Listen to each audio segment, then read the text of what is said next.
안녕하세요. 건설업 5분 강의 건설 전문 세무사 장소환 세무사입니다. 이번 시간에는 건설업 기업 진단, 기업 진단과 실질 자본에 대해서 알아보겠습니다. 건설업 기업 진단이란 실질 자산, 건설업 실질 자본이 얼마가 나오는지 평정하는 과정이라고 이해하시면 되겠습니다.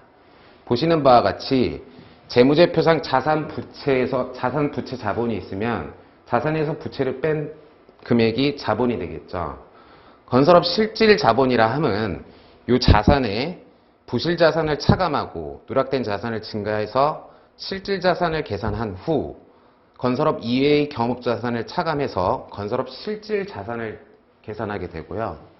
부채 역시 재무제표상 제시부채에 누락된 부채를 차감해서 실질 부채를 계산하고 건설업 이외의 겸업 부채를 차감하게 되면은 건설업 실질 부채가 나오게 됩니다. 이렇게 계산된 건설업 실질 자산에서 건설업 실질 부채를 뺀 금액이 건설업 실질 자본이 되게 됩니다. 이 표를 통해서 한번 이해를 해보겠습니다. 이 사례는 재무제표상 제시된 자산가액은 10억입니다. 이 10억 중에서 만약에 건설업 관리 지침에 부실자산으로 규정된 금액이 4억 원이고 건설업 이외의 겸업자산이 2억 4천만 원이라면은 재무제표상 제시된 자산가액은 10억이라 할지라도 건설업 실질 자산은 3억 6천만 원으로 계산됩니다.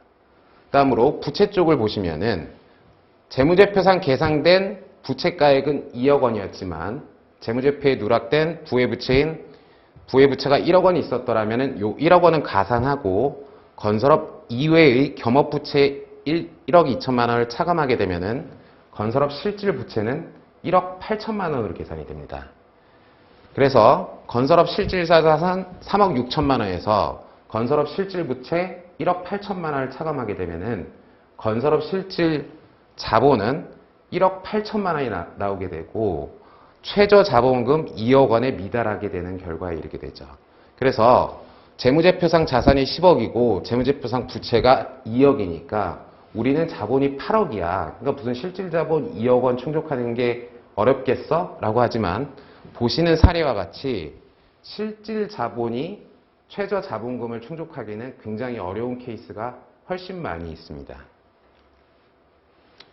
건설업 기업진단 관리지침에 나와 있는 자산 평정 규정을 한번 자세히 살펴보겠습니다. 먼저 회사 제시 자산, 재무제표상 자산가액을 말합니다. 이 자산에 누락된 자산을 가산하고 지침이 정한 부실 자산을 차감하도록 하고 있습니다.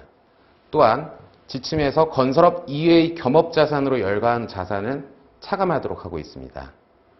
또 겸업 자산에 대해서 구분을 할 때는 만약에 상시 구분 격리해서 실지 귀속이 분명하다면은 실지 귀속에 따라서 겸업 자산을 추출하시면 되는데요.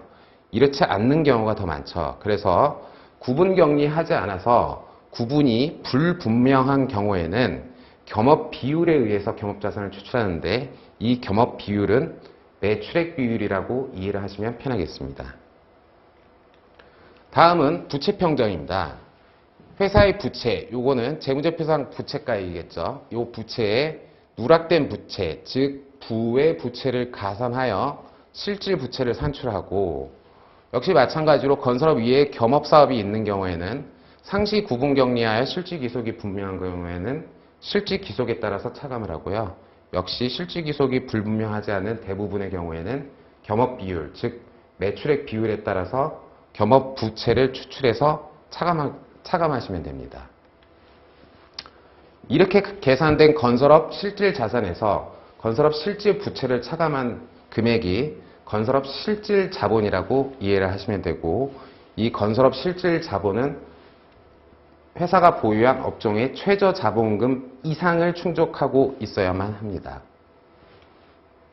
지금 요 보시는 표는 그 회사 설립 또는 면허 업종 추가, 양수도, 분할합병, 자본 변동 요 부분은 기업 진단을 받는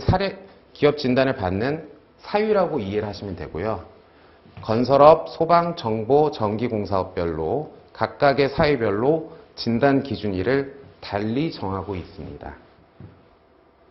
네, 지금까지 건설업 기업 진단과 실질 자본에 대해서 알아보았습니다. 감사합니다.